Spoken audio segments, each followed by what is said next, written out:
पिया तई, मैं हटती पे तुम्हें न हटोती, या घर से कब होने गयो पिया, ये टूटो तवा और फूटी कठोती। मैंने जब विवाह करके इस घर में आई थी, जब उस समय आपके घर में ये टूटा हुआ तवा था एक, ये फूटी कठोती, आज भी वही है। दो ही बर्तन थे सुदामा की रसोई में, टूटा हुआ तवा और फूटी हुई कठोती, आटा गूंदने वाला जो कठोती होती है। इसलिए स्वामी, मैं तो आने के बाद में कुछ दूसरा पात्र देखा ही नहीं, इसलिए कृपा करो, आप मान जाओ मेरी बात को, एक बार द्वारिकाधीश से मिलने के लिए चले जाओ। बार बार सुदामा की पत्नी के कहने पर सुदामा ने विचार किया, ये ऐसे मानने वाली नहीं है, किसी न किसी तरह इसको भ्रमित करो। सुदामा कहने लगा, देवी तुम सत्य बोलती हो, जाओ मेरे मित्र का घर है, कोई बात नहीं, लेकिन एक नियम है, मैं तो ब्राह्मण हूँ, इसलिए मैं जानता हूँ, क्योंकि रिक्त हस्तम न पश्चेत राजानम ज्योतिषिम गुरुम, ये 3 जगह पर खाली हाथ नहीं जाना चाहिए। कहाँ कहाँ? राजा के मिलने के लिए और जाओ आप राजा से, तो कभी खाली हाथ मत जाना। और ज्योतिषिम, किसी पंचांग वगैरह आप मुहूर्त वगैरह निकलवाने जाओ, जोशी जी के पास में जाओ, पंडित के पास में जाओ, कभी खाली हाथ आप मुहूर्त वगैरह मत निकलवाना। और गुरु आश्रम में गुरु जी के दर्शन करने जाओ तो कभी खाली हाथ मत जाना। ये नियम की बात है, नीति की बात है। इसलिए इस समय वो मेरा मित्र द्वारिकाधीश है, राजा है। तो सुदामा कहने लगा, कैसे खाली हाथ में जाऊं, कैसे खाली हाथ में जाऊं, वहाँ की भेंट कहाँ ले जाऊं, वहाँ की भेंट कहाँ ले जाऊं, मुझे श्याम कहाँ बतलाऊं, मुझे श्याम कहाँ बतलाऊं, सुंदर नारी सुकुमारी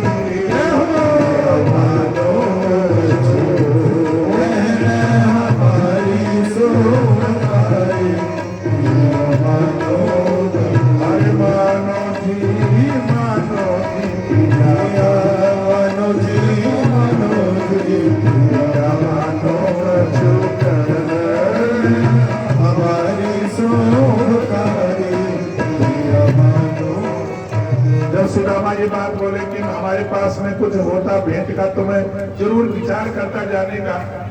जब सुदामा की पत्नी ने देखा पतिदेव ने विचार कर लिया, लेकिन इनके हाथ में कोई भेंट वगैरह नहीं है। सुनो सुनो स्वामी, आप कुछ देर रुकिए। दौड़ करके सुदामा की पत्नी पड़ोसन के पास में गई। इतनी सुनकर ब्राह्मणी और गई पड़ोसन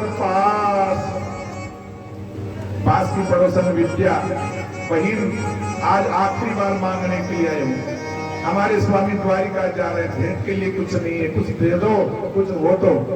वो पड़ोसन मना कर दिया, तो हमेशा ले जाती हो, कभी वापस देती नहीं हो, हमारे पास में कुछ नहीं है। सुदामा की पत्नी रोने लगी, हे पड़ोसन, हे बहिन, हे सहेली, बस आखिरी बार, आज के बाद मैं तुम्हारे घर मांगने के लिए नहीं आऊंगी, आखिरी बार तो कुछ दे दो। तो जब पड़ोसन को दया आ गई, घर में गई, चावल की 3 मुट्ठी पड़ी हुई थी, 3 मुट्ठी चावल लेकर के पड़ोसन ब्राह्मणी को दे देती है, जाओ हमारे घर में केवल ये चावल ले जाओ। चावलों को 3 मुट्ठी चावलों को लेकर के सुदामा की पत्नी इतनी प्रसन्न हुई, मानो कोई खजाना मिल गया हो, खजाना मिल गया हो। इतने चावल कभी नहीं लेके थे सुदामा की पत्नी ने, 3 मुट्ठी चावल लेकर के। इतनी सुन के ब्राह्मणी गई पड़ोसन पास और पाव से चावल लिए आई सहित हुलास। बड़ी प्रसन्न होती हुई घर आकर के और अपने स्वामी सुदामा से कहती है, लो स्वामी, चावल 3 मुट्ठी तैयार, चावल 3 मुट्ठी तैयार, केवल भेंट यही भरतार, केवल भेंट यही भरतार, जाओ कर लेंगे स्वीकार, जाओ कर लेंगे स्वीकार, 3 बंधु थारी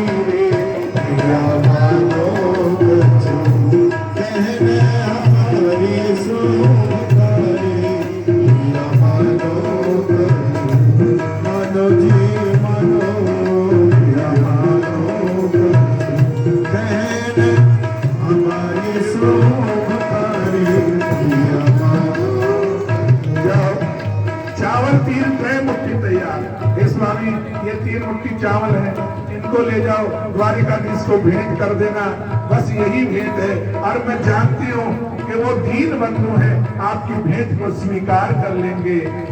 सुदामा ने चावल लिए और बांधने के लिए भी दुपट्टा वस्त्र नहीं था। 3 मुट्ठी चावल को बांधने के लिए साबुत वस्त्र नहीं था सुदामा के पास। फटा हुआ दुपट्टा 1 2 4 खड़ा किए और जैसे कैसे करके चावलों को बांध करके सुदामा बड़े प्रसन्न हो गए। वहां से रवाना हुए। सिद्ध करी गणपति सुमिरी। गणेश जी महाराज का स्मरण किया सुदामा ने। सिद्ध करी गणपति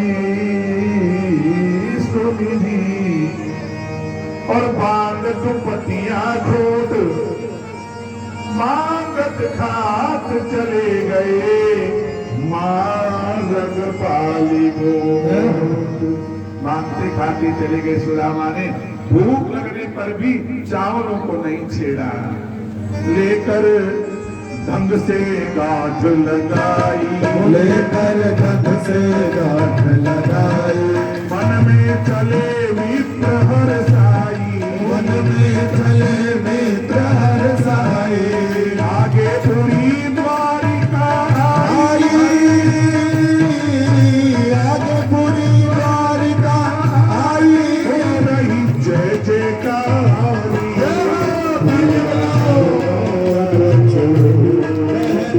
हमारी शुभकारी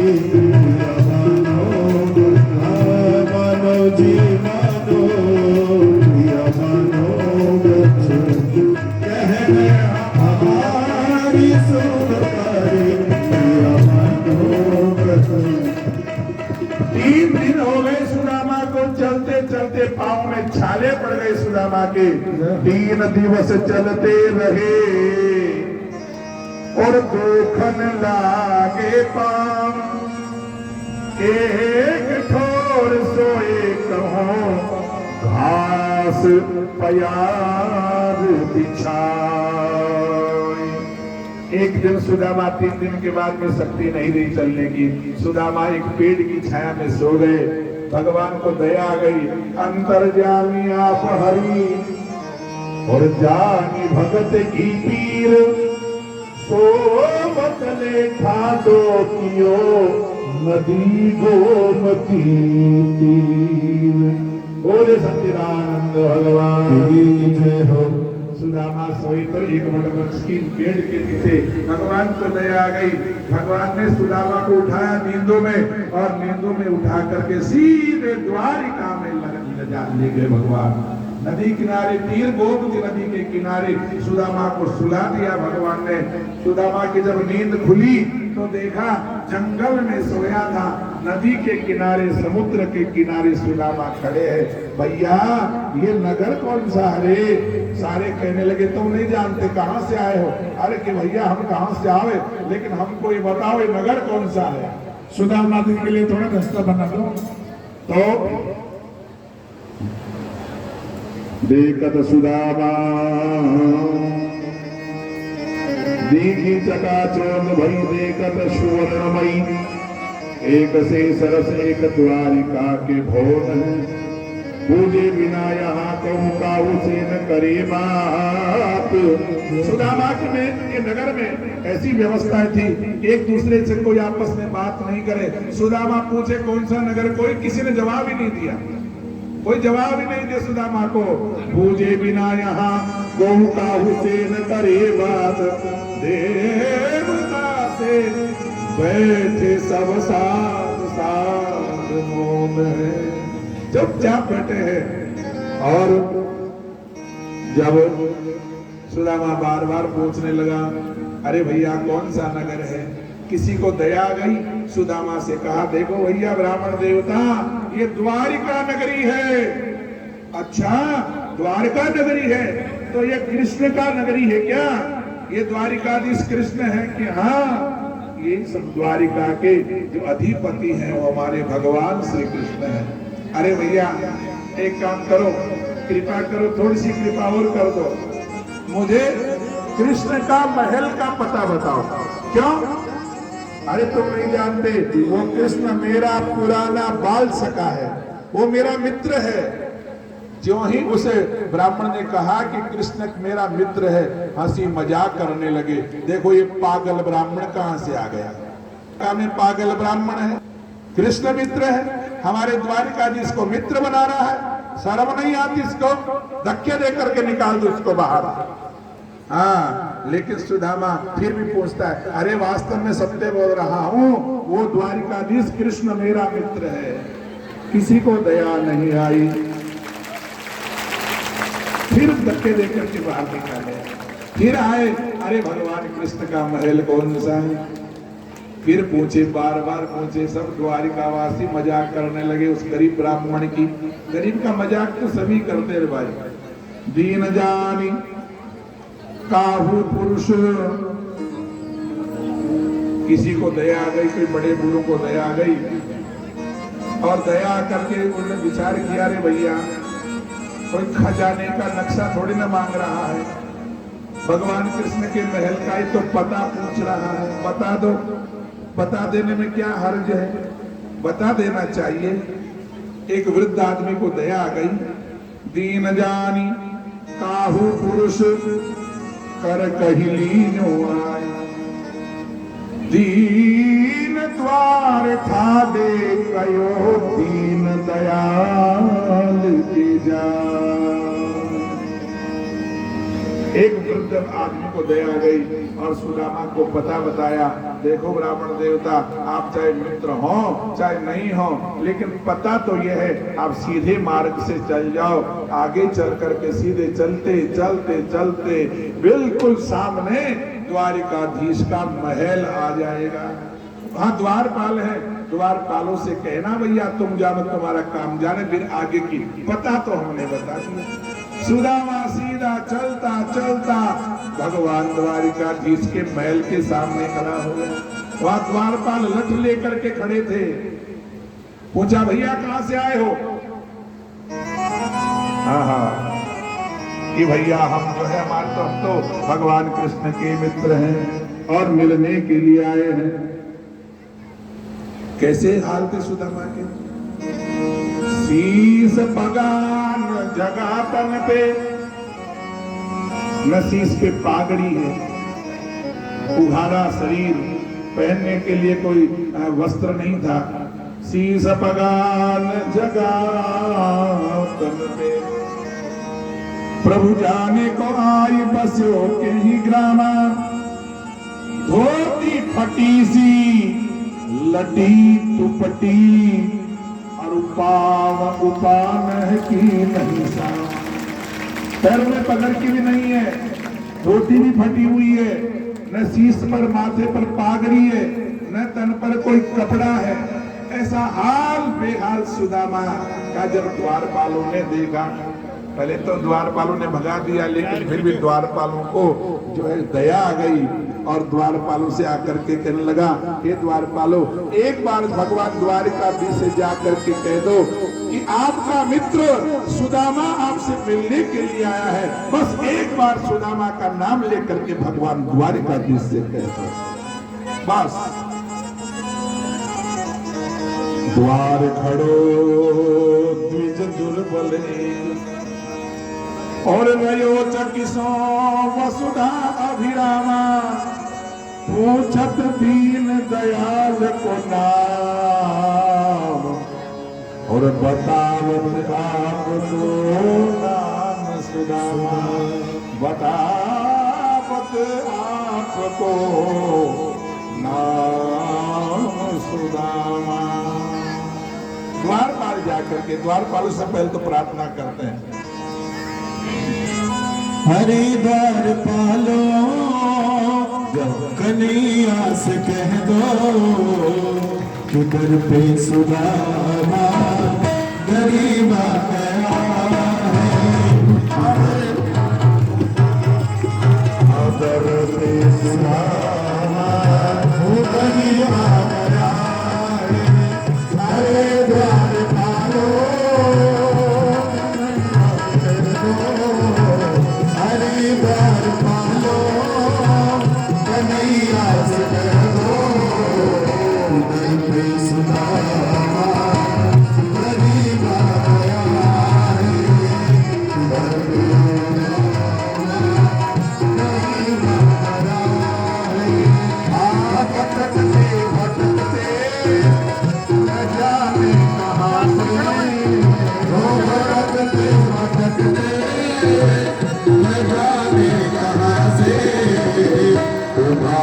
महल की वही आ गया तुम्हारी महल की वही आ गया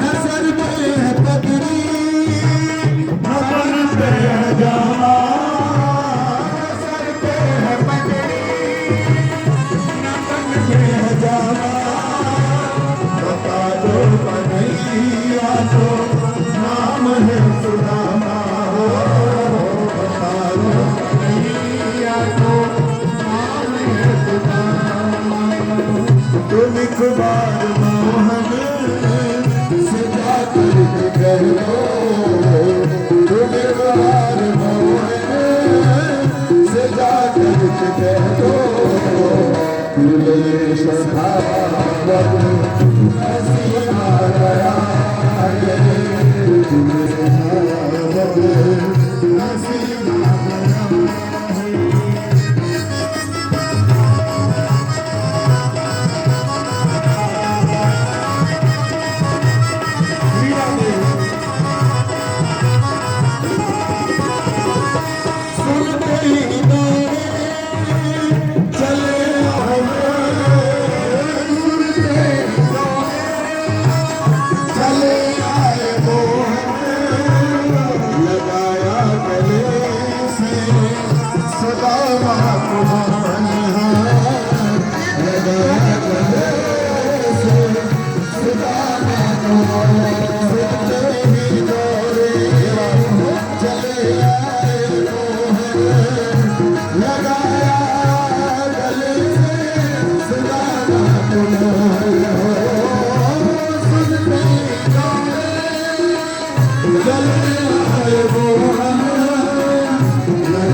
मेहमान के साथ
द्वारकाधीश से कहा कि सुदामा नाम का ब्राह्मण कोई आपसे मिलने के लिए आया है।